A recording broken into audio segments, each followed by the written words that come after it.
2024 ഫെബ്രുവരി 18-നായിരുന്നു ആ ക്യാമ്പസ് തരിച്ചുപോയത്. അന്നാണ് സിദ്ധാർത്ഥനെ മരിച്ച നിലയിൽ കണ്ട വാർത്ത ക്യാമ്പസ് അറിഞ്ഞത്. പിന്നെയും വൈകി അത് പുറത്തറിയാൻ. 11 ദിവസം കഴിഞ്ഞിരുന്നു ക്യാമ്പസിൽ ചെല്ലുമ്പോൾ.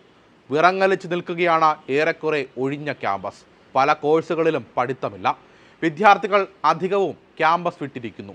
ഏറെ അകലെ ദേശത്തുള്ളവർ മാത്രമേ ഉള്ളൂ. അവിടെ കാണുമ്പോൾ പരസ്പരം വന്നാലും മുഖത്ത് നോക്കാൻ തയ്യാറല്ല. അവരുടെ മുഖത്ത് കുറ്റബോധം, കണ്ണുകളിൽ ഭീതിയും. രണ്ടുപേർ ഒന്നിച്ച് നടക്കുമ്പോൾ അവർ തമ്മിൽ പോലും സംസാരിക്കുന്നില്ല. ആരെങ്കിലും എന്തെങ്കിലും ചോദിക്കുമോ എന്ന് ഭയമാണ്. വയനാട്ടിലേക്ക് താമരശ്ശേരി ചുരം കയറി കടന്നു ചെന്നാൽ ആദ്യം കാണുന്ന വലിയ സമതലത്തിലൂടെയാണ് പൂക്കോട്ടെ സംസ്ഥാന സർക്കാർ നിയന്ത്രണത്തിലുള്ള Kerala veterinary and animal science യൂണിവേഴ്സിറ്റിയിലേക്കുള്ള വഴി. 1 കിലോമീറ്ററിലേറെ ഉള്ളിലാണ് മൃഗചികിത്സയും മൃഗശാസ്ത്രങ്ങളും പഠിപ്പിക്കുന്ന സർവകലാശാലയുടെ വിവിധ പഠന കേന്ദ്രങ്ങൾ. സുന്ദരമായ ക്യാമ്പസിൻ്റെ അങ്കണത്തിൽ ഉയർന്ന സ്തംഭത്തിൽ വെളുത്ത പശുവിൻ്റെ പ്രതിമയുണ്ട്.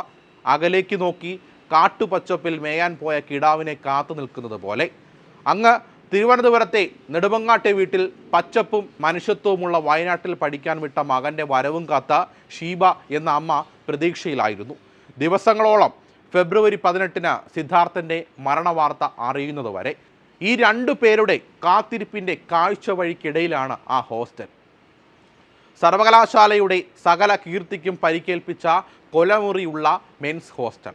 വെള്ളിയാഴ്ച വൈകിട്ട് ക്യാമ്പസിലെത്തുമ്പോൾ ജോലി കഴിഞ്ഞ് മടങ്ങുന്ന ഉദ്യോഗസ്ഥർക്കും പഠിപ്പ് കഴിഞ്ഞു പോകുന്ന വിദ്യാർത്ഥികൾക്കുമായുള്ള KSRTC ബസ് തയ്യാർ.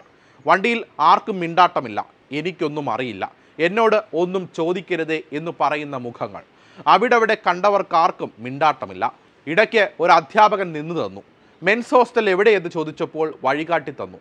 ധൃതിയിൽ നടന്നു നീങ്ങി. മറ്റെന്തെങ്കിലും ചോദിച്ചാലോ എന്ന് ഭയന്നിട്ടെന്ന പോലെ ചില കുട്ടികൾക്ക് എന്തോ പറയാനുണ്ട് എന്ന് അവരുടെ മുഖം പറയുന്നു. പക്ഷേ ആരെങ്കിലും കാണുമോ കേൾക്കുമോ എന്ന ആശങ്ക അവരുടെ ഉള്ളിലുള്ളത് കണ്ണിൽ തന്നെ കാണാനാകും.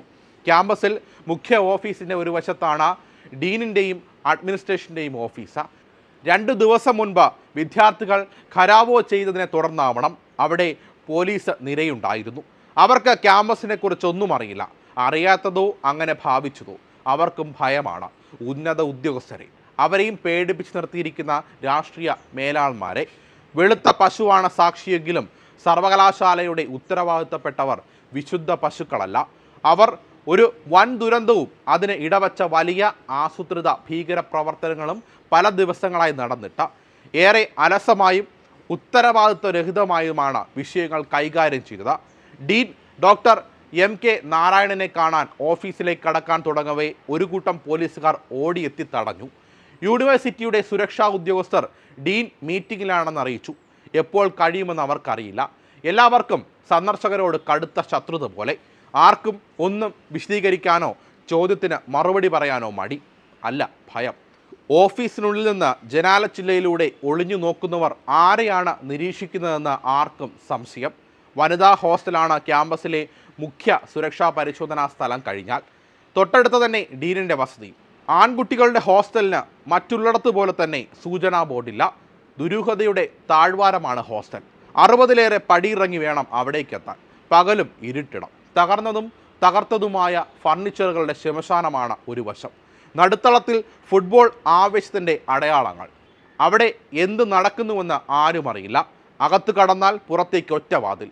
മുറികൾ മുകളിലും താഴെയുമായി 2 നിലയിൽ. 2014-ൽ കെട്ടിയതാവണം.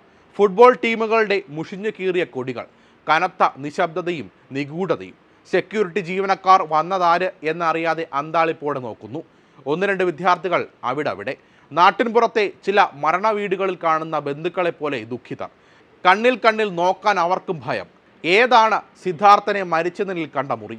എവിടെയാണ് സിദ്ധാർത്ഥൻ താമസിച്ചിരുന്നത്? ചോദിച്ചപ്പോൾ ചുറ്റും പരതി നോക്കിക്കൊണ്ട് അറിയില്ല എന്ന് മറുപടി. സെക്യൂരിറ്റി ജീവനക്കാരും അതുതന്നെ പറഞ്ഞു. 5-6 വിദ്യാർത്ഥികൾ മറുപടി നൽകാതെ ഒഴിഞ്ഞു. ഒടുവിൽ ചുറ്റും ആരുമില്ലെന്ന് ഉറപ്പാക്കി ഒരു വിദ്യാർത്ഥി പറഞ്ഞു അവൻ ഡോർമെട്രിയിലായിരുന്നു. അവരുടെ ബാച്ചിലെ കുറേ പേർ ചേർന്ന് 3 കുളിമുറിയും 3 ടോയ്ലറ്റുകളുമാണ് ആകെ. അതിലൊന്നിലായിരുന്നു. ഇനിയൊന്നും ചോദിക്കരുതേ എന്ന അപേക്ഷയോടെ അയാൾ നടന്നകന്നു. നിങ്ങൾ ഹോസ്റ്റലിൻ്റെ പിന്നിലേക്ക് പോകരുതെന്ന സെക്യൂരിറ്റിയുടെ ശബ്ദം. ഫോറൻസിക് വിദഗ്ധർ വന്നിരിക്കുന്നു സിദ്ധാർത്ഥൻ്റെ മരണം നടന്ന മുറി പരിശോധിക്കാൻ. മരണം നടന്ന 12-ാം ദിവസം.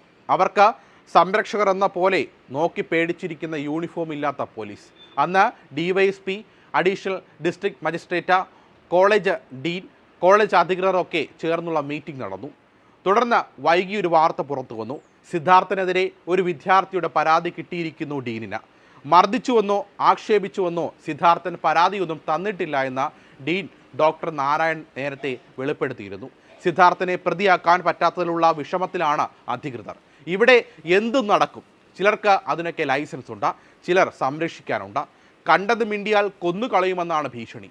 വാസ്തവങ്ങൾ വിളിച്ചു പറയുമ്പോൾ മുട്ടി നിൽക്കുകയാണ് പലരും. പക്ഷേ കൊന്നു കെട്ടിത്തൂക്കിയാലും കൊന്നവന് കാവലൊരുക്കുന്നവരുടെ മുന്നിൽ എങ്ങനെ മനസ്സ് തുറക്കും?